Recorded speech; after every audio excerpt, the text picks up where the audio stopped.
Coming up next on Good Morning El Paso, should El Paso do away with police escorts for funeral processions? El Paso's sheriff says yes, a local funeral director is in agreement. I go to UVA! I go to UVA! I go to UVA! You're racist! The arrest of a college student getting arrested has gone viral. That video has gone viral. Those officers now under investigation. And they're off, almost. We're just hours away from the arrival of some of the horses competing in the Sunland Derby. We have a preview of that big race this weekend. Where news comes first. From the Mesilla Valley and Las Cruces to El Paso and the borderland.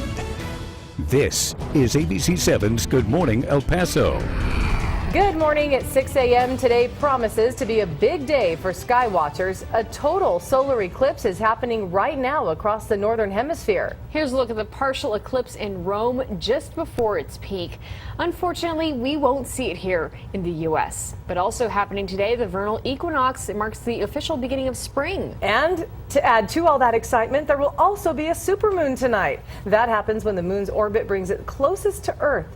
But the moon is in the new phase, so it won't exactly be visible. Still, it's exciting for astronomy lovers, right? Yeah, it is. And also, it's exciting for us because it's Friday. And let's take a live look outside at the city this morning, courtesy of our downtown cam. You could see lots of drivers already headed on the roads this morning, and just be careful out there. But in the meantime, good morning, El Paso, Las Cruces, and Juarez. I'm Stephanie Valle. And I'm Hillary Floren. Good morning, everyone. As we said, it's about 6:02, and Crystal Clay standing by right now. Crystal, you heard all that exciting stuff for you. I know you get all excited about the weather things and the sky. And yeah, a lot going on. And we didn't even mention it's also officially the first day of spring today, or the vernal equinox, the science term for it. So we've got a lot going on today on our Friday. It's a good day, too. Your first alert was lifted, but there is still a chance of rain in the forecast. Don't be fooled. Just because we've lifted it doesn't mean we're going to 100% sunny conditions quite yet. On your clouds and radar, it is a clear start to your morning. The rain activity, it's over parts of Van Horn, the Culberson County area, and then tracking farther to the northeast over Pecos, tracking towards Midland and the central parts of Texas. So for us, that's not an issue, but we still have that storm system down to our southwest heading our direction. As for your temperatures outside, here's a look at some of your WeatherNet sites. These are sponsored by Mattress Firm. We're at 48 Dr. Oneto Middle School and 49 North Star Elementary School. Out to Mountain View High School at 50 and Fabens Elementary School also at 50. Temperature is a good start again, but how much will we warm this afternoon? Will it be another 70s type of day? We'll look at that coming up. Okay, Crystal, thank you. It was back in 2006 when El Paso County Sheriff Richard Wiles tried to put a stop to the use of police officers during funeral processions. And now, nearly 10 years later, tragedy has shed light on what Wiles feared would happen. On Wednesday, Officer Adrian Arellano was riding a motorcycle and part of a funeral procession when he hit the side of a car and was killed. Arellano was a 10-year veteran of the force. El Paso police have identified the driver of that car as Maria Soto. Authorities say she ignored the officers guiding the procession. At this time, she's not facing charges. In 2006, then El Paso Police Chief Richard Wiles called for a ban on funeral escorts. It didn't happen because the Funeral Home Association challenged him. Wiles believes the policy still needs to be reviewed. We could what if it all day long. I just again think that this city's too big to be engaging in that type of activity. I just think it's too dangerous. I did back in '06. I still think it is.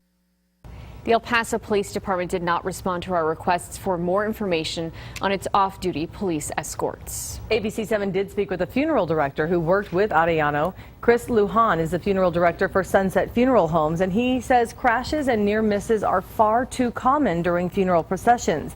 Many large cities like Atlanta, Miami, and Los Angeles have done away with police escorts for funerals. But Lujan says the thought of losing police escort services worries him. He says it's a long tradition for everyone to follow the hearse, but without escorts, the danger of a crash could fall on their clients. Lujan just wants to remind everyone to be aware on the roads.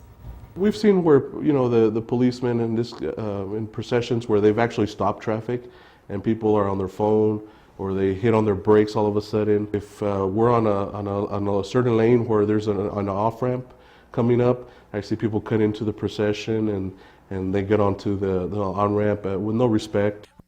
Lujan tells ABC7 the industry has talked about other options before, maybe using compact police cars, but he says they are not as convenient to get through traffic and control other drivers.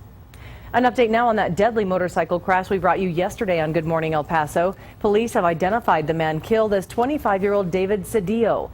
The crash happened on the 700 block of Thorn on the west side. Police say Cedillo hit a curb and was thrown from his bike. He was wearing a helmet. Police believe Cedillo had been drinking, though.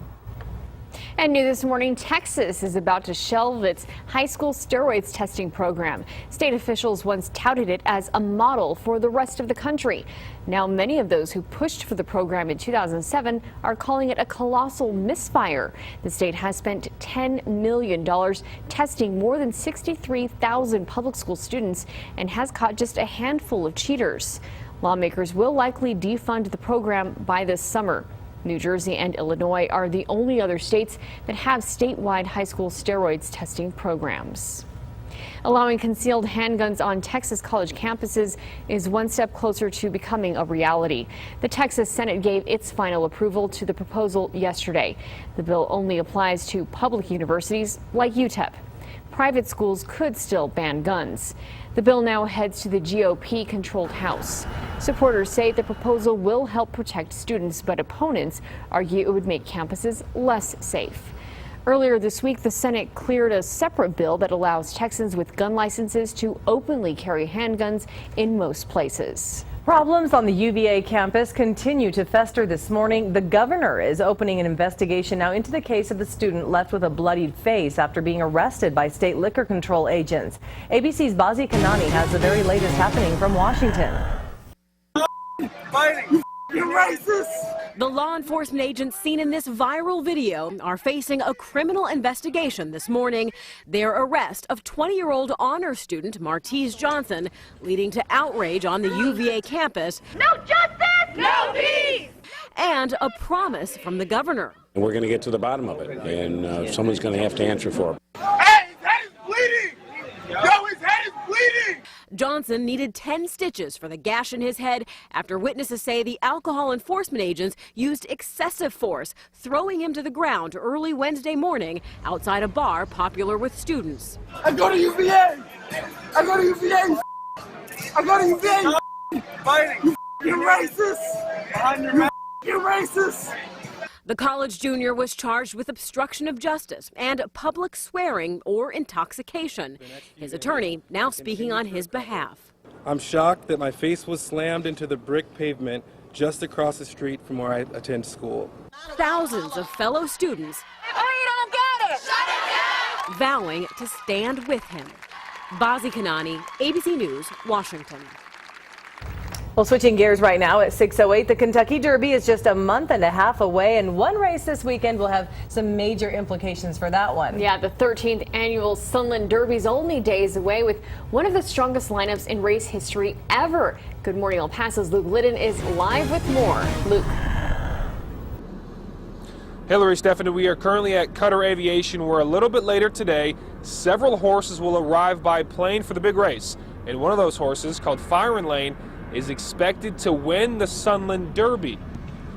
The race will be at the Sunland Park and Casino, Racetrack and Casino this weekend, and the Firing Lane is an 8-5 favorite when a field of 8 entered Wednesday for the $800,000 Sunland Derby at Sunland Park. Not only that, but Firing Lane is the 6th-ranked 3-year-old thoroughbred in the country, and all eyes will be on him to see if he qualifies for the Kentucky Derby. And the winner of this race will be rewarded with a precious 50 qualifying points to this year's Kentucky Derby. And you may think horses traveling by plane is odd, but some say it's a common occurrence now. No, they've actually been doing that for several years now. Horses way back in the day, you go back to Seabiscuit, they sent them by train, but horses fly a lot these days. And here's a look at the Sunland Park Derby schedule coming up this weekend. The first of 12 races start this Sunday the 22nd at 12:55 p.m. And the big race, the $800,000 Sunland Derby, is set to kick off at 5:40 p.m. on Sunday. We, of course, will have complete coverage of all the races this Sunday. Back to you. All right. Thanks so much, Luke. And at 6:10, time to take a look at our TxDOT traffic cameras. This is I-10 and Piedras. You can see that all the lanes are open. We've been reporting throughout the week various times where TxDOT closes down parts of I-10 in this area for construction, but it looks like everything is open at this time. A horrific crime has authorities stumped this morning. They don't know how to charge the woman accused of cutting a baby out of another woman's body. On a lighter note, the South by Southwest Festival is in full swing in Austin. Later in the newscast, we'll see how El Paso artists and even Chico's Tacos are getting involved. And that first alert has been lifted, but those rain chances still in the forecast. Meteorologist Crystal Clyde standing by. And how good is that chance of rain? We're going to talk about it with your hourly raincast right after the break. Crystal, this is ABC 7 where news comes first.